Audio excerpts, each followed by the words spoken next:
एक और भक्त की मैंने बात सुनी थी, वो घर में रहता, घर वाले उससे बड़े परेशान, क्योंकि वो कुछ नहीं करता था, केवल खाता था बस, खूब खाए और पड़ा रहे। अब जो खूब खाएगा तो करेगा क्या, जहां खाए वहीं लुढ़क जाए।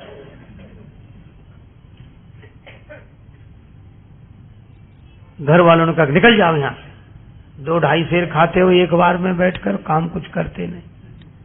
बेचारा अब जाए कहां। वो एक महात्मा दिखाई दिए मंदिर के बाहर बैठे। महात्मा बड़े तंदुरुस्त थे, महात्मा होते ही प्रसन्न, अपना मस्त। उसने सोचा कि ये खूब खाते होंगे तब तो इतने तंदुरुस्त हैं, मोटे। गया, बोले महाराज, अब तब तक 2-4 उनके चेला निकले साधु, वो लोग भी ऐसे ही आ रहे। बोले यहाँ तो सब ऐसे ही ऐसे हैं। तो बोला महाराज हमको भी चेला बना लो। महात्मा बोले रहो। मंत्र दे दिया, तुलसी माला पहना दी, नाम रख दिया, काम कुछ नहीं, बस भगवान की पूजा आरती में खड़े रहा करो, राम राम किया करो। और पंगत बोले 2 समय होती, खूब प्रेम से करो। तो मैं 2 पंगत में, तुम 4 पंगत में बैठो, कोई हर्ज नहीं। उसको लगा ये बड़ा अच्छा, कुछ करना ही नहीं, खूब खाने को मिलना, मंदिर में ही रह गया। पर उसे क्या पता कि यहां भी मुसीबत आएगी। एक दिन सवेरे से कुछ बने ही नहीं, भंडार में सब ऐसे ही चूल्हे पड़े ठंडे, कुछ नहीं। महाराज आज कुछ बन नहीं रहा। अरे बोले तुम बताना, आज एकादशी है। तो बोले एकादशी का मतलब न कुछ बनेगा न कुछ मिलेगा। तो वो बोला हमको भी नहीं मिलेगा। बोले हाँ तुम्हें भी। बोले चेला बहुत हैं, उनसे कराओ, हमको काहे को। बोले नहीं वो तो करना ही पड़ेगा तुम्हें। तो बोले हमें अगर आज एकादशी करा दी तो हम तो द्वादशी देख ही नहीं पाएंगे, आज ही शाम तक समाप्त। महात्मा बोले भाई बहुत कठिनाई है महाराज, मैं भोजन के बिना नहीं रह सकता। महात्मा बोले तो आश्रम में तो बनेगा नहीं, तुम बना लोगे? अरे बोले मरता क्या नहीं करता, हम सब बना लेंगे। महात्मा बोले जाओ भंडार से सामग्री ले लो। अब उसने 2.5 सेर आटा, आलू, नमक, मिर्च, मसाला, घी, जो कुछ था लेकर। महात्मा बोले देखो तुम वैष्णव हो गए हो, वैसे तो नहीं बनाना चाहिए भोजन, लेकिन चलो प्रसाद बुद्धि से ग्रहण करना, भगवान को भोग लगाना। ठीक है महाराज। जल्दी जल्दी में उसने सामान समेटा, कहा वहां जाना नदी किनारे पेड़ के नीचे। हाँ पहुंच गया। अब जैसा बना बेचारे से वैसा भोजन बनाया, आलू का चोखा और सब गुड़ घी सब तैयार करके। इतना तो आना ही चाहता था, भूख और लगाई, रोज तो बना बनाया मिलता था, आज तो बनाना पड़ा। अब याद आया गुरुजी ने कहा था भगवान को भोग लगा लेना। अब कितना सरल, तुरंत बुलाने लगा, राजा राम आइए, प्रभु राम आइए, मेरे भोजन को भोग लगाइए, ओ मेरे भोजन का भोग लगा। नहीं आए भगवान तो क्या बोला, आचमनी अर्घा न आरती, यहाँ यही मेहमानी, रूखी रोटी पाओ प्रेम से, पियो नदी का पानी, राजा राम आइए, प्रभु राम आइए, मेरे भोजन का भोग लगा। बोले यहाँ तो नदी का पानी है, रूखी रोटी, आना है तो जल्दी आ जाओ, हमको भूख लग रही है। भगवान नहीं आए। तो बोला पूड़ी और पकौड़ी भगवान सेवक ने न बनाई, और मिठाई तो है ही नहीं, फिर भी नहीं आए भगवान। तो एक सरलता से बात कही, उस पर रीझ गए प्रभु। बोले सुनो, हम समझ गए आप इसलिए नहीं आ रहे कि रूखी रोटी खाने काहे को जाए, नदी का पानी, मंदिर में तरह तरह के व्यंजन मिलेंगे। तो बोला भगवान उस धोखे में मत रहना, वहां से तो जान बचा के हम ही आए। भूल करोगे यदि तज दोगे, भोजन रूखे सूखे, एकादशी आज मंदिर में बैठे रहोगे भूखे, राजा राम आइए, प्रभु राम आइए, भोजन का भोग लगा। मंदिर में एकादशी है तो यहीं आ जाओ। और इस सरलता पर नवम सरल और मम भरोस की भगवान आएंगे। भगवान प्रकट हो गए, लेकिन भगवान भी कम कौतुकी नहीं। जितना वो सरल भगवान वैसी लीला करने को तैयार, अकेले नहीं आए। सीता समारोपित वाम भाग, राम वाम दिस जान, श्री सीताराम जो देखा तो भगवान की सुंदरता, श्री सीता मैया देखकर प्रसन्न तो बहुत हुआ लेकिन उदास हो गया। तो गुरुजी ने तो एक भगवान के लिए कहा था, ये तो दो आए हैं। अब कभी भगवान की तरफ देखे, कभी रोटियों की तरफ देखे। भगवान ने कहा क्यों आ गए ना? बोले हाँ आ गए तो ठीक है, लेकिन अब जो है तो बैठो। भगवान बोले क्यों, क्या हुआ? बोले कुछ नहीं, हम तो सोच रहे थे कि एक का इंतजाम करना है, लेकिन आप दो आए हो तो कोई बात नहीं, थोड़ी बहुत तो एकादशी आप करा ही दोगे हमारी, जो कुछ है तो आप विराज हो। भगवान बैठ गए। कितनी सरलता से इन कथाओं पर विश्वास करना कठिन होता है, क्योंकि हम लोग सरल नहीं हैं। भगवान श्री सीताराम जी बैठ गए, उनके सामने परोस दिया। कहने लगा मैं कुछ भूखा तो रहूं, लेकिन आपको देखकर लगा बहुत अच्छा, पर एक काम करना, अब मैं समझ गया कि आप दो आते हो, मैं इंतजाम और ज्यादा करके रखूंगा अगली एकादशी को, लेकिन इतना परेशान मत करना, जल्दी आ जाना। भगवान बोले आज। उसने आकर गुरुजी से कुछ नहीं कहा, इतना सरल था, वह तो समझता था भगवान आते ही ऐसे ही होंगे। अगली एकादशी को बोला कि गुरुजी कुछ सामान बढ़वाओ। गुरुजी बोले क्यों? बोले वहां दो भगवान आते हैं। गुरुजी ने सोचा भूखा रहा होगा इसलिए कह रहा था। बोले बढ़ा दे, एक सेर आटा और सामान और बढ़ा दो। अब वो 3.5 सेर आटा लेकर और सब बनाया उसने और बुलाया। भगवान तो इंतजार ही कर रहे थे। जैसे ही उसने कहा राजा राम आइए, अब कहने लगा सीता राम आइए, मेरे भोजन का भोग लगाइए, ओ मेरे भोजन का भोग। और सही बात, जैसे ही पुकारा भगवान प्रकट हो गए, लेकिन राम वाम दिस जानकी लखन दाहिनी हो, दक्षिणे लक्ष्मणो यस्य वामे च जनकात्मजा। और जो उसने 3 को देखा तो बोला हद हो गई, एक को बुलाओ तो 2 आते, और 2 का इंतजाम करो तो 3 आते, ये कौन है? भगवान बोले ये हमारे छोटे भाई हैं। छोटे भाई सचमुच है? लगते तो नहीं न स्वरूप से न स्वभाव से, कहीं से पकड़ लाए क्या कोई? बोले नहीं हमारे छोटे भाई हैं। ऐसे क्यों कहते? छोटे भाई हैं। तो हाथ जोड़कर बोला प्रभु बुरा न मानना, छोटे भाई हैं सो अच्छा है, आ गए तो कोई बात नहीं, लेकिन एक बात बताओ, हमने ठाकुर जी के भोग का ठेका लिया है कि ठाकुर जी के खानदान भर का? गुरु जी ने कहा था भगवान को भोग लगाना, 2 आए, अब ये भाई साहब आ गए।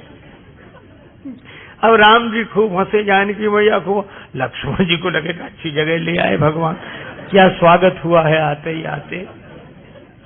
लेकिन वो बोला क्या कहूं, भूखा भले ही रह जाऊं, लेकिन आप लोगों को देखकर मुझे बड़ा अच्छा लगा। अब बैठो, आप तीनों ही बैठो, पाओ जो कुछ है, एक ही ज्यादा है, 2 का इंतजाम तो है ही। पाया कुछ मिला। भगवान खूब हंसते रहे, लक्ष्मण जी भी बहुत प्रसन्न। अब जब चलने लगे तो बार बार चरणों में सिर रखे, आंखों में आंसू आ जाए, लगते आप बड़े सुंदर। लेकिन एक काम करो, अगली एकादशी को अभी से बता जाओ कितने आओ, ताकि उतने ही हम इंतजाम कर लें। बस यही झंझट है, बाकी और कोई झंझट है, पहले से बता दिया करो कि कितने हो, तो वैसे ही इंतजाम कर। भगवान बोले हम आ जाएंगे, हम आ जाएंगे। आया तो भी नहीं कहा गुरु जी से, सोचा कुछ दिन तो आराम से बीते। अब अगली फिर एकादशी, गुरु जी बोला आज एकादशी है, चेला बोला है, उदास क्यों? अरे बोले महाराज वहां बहुत लोग आते हैं, तो क्या करें? बोले हमारा 7 सेर आटा करो कम से कम। 7 सेर? हाँ, और उसी हिसाब से सब सामान। गुरु जी समझ गए इतना तो ये खा नहीं सकता, ये बेचता होगा जरूर।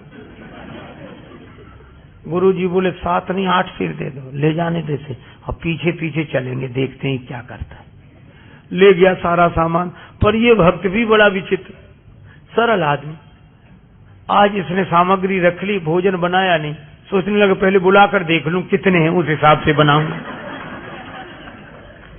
भोजन बनाया नहीं और पहले ही बुलाने लगा, राजा राम आइए, सीता राम आई, लक्ष्मण राम आइए, मेरे भोजन का भोग लगाइए, हो मेरे भोजन का।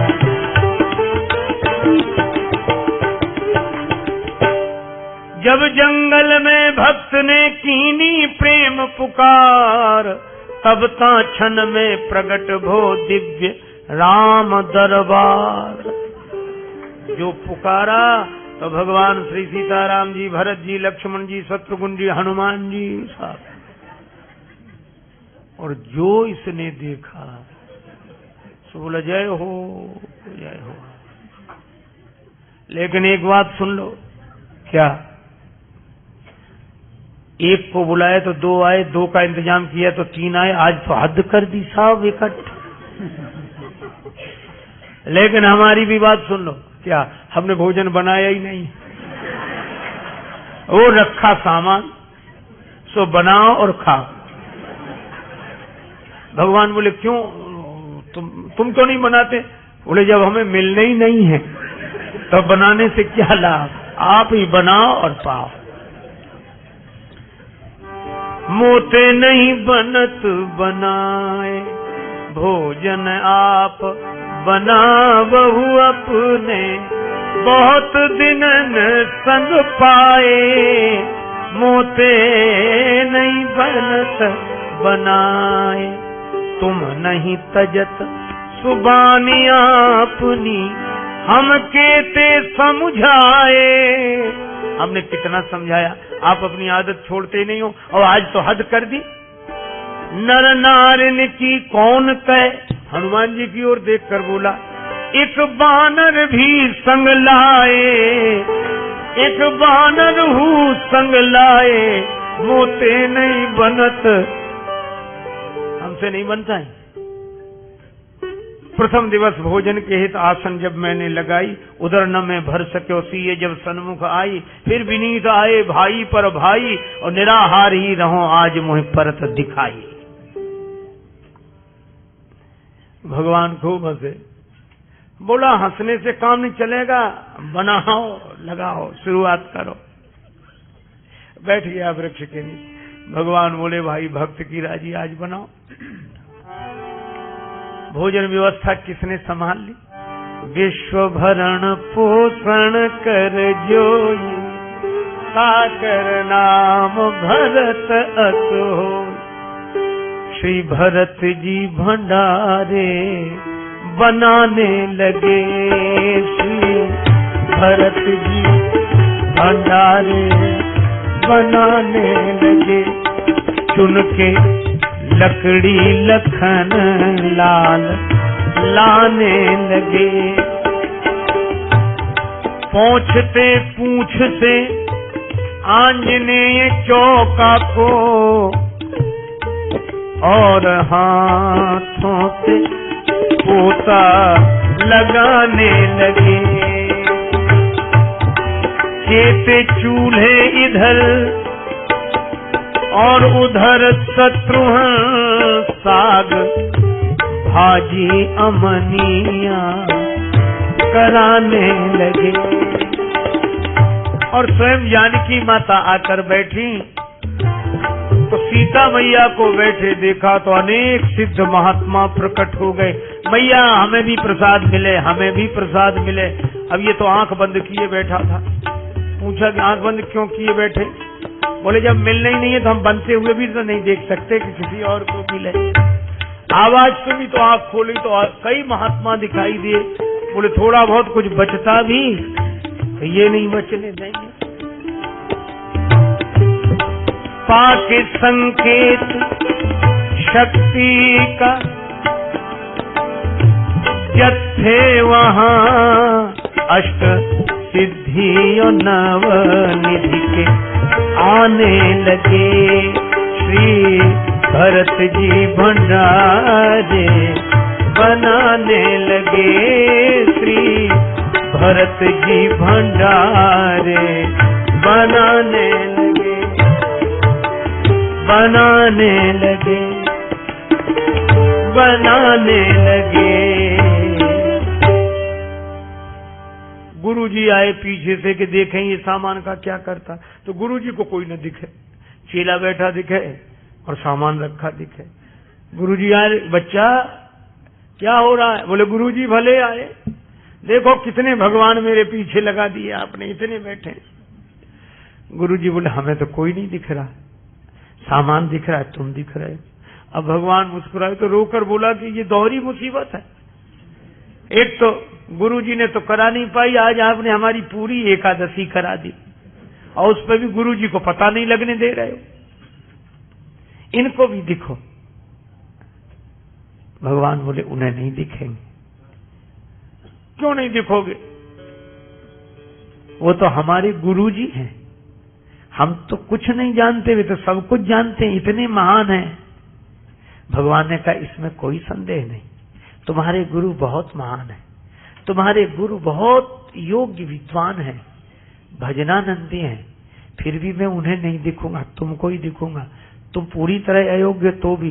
क्यों, आखिर क्या बात है? बोले तुम्हारे गुरुजी में सब विशेषताएं हैं, लेकिन जितने सरल तुम हो वो सरल नहीं है, और मैं तो सरल के लिए सरलता से मिलता हूँ।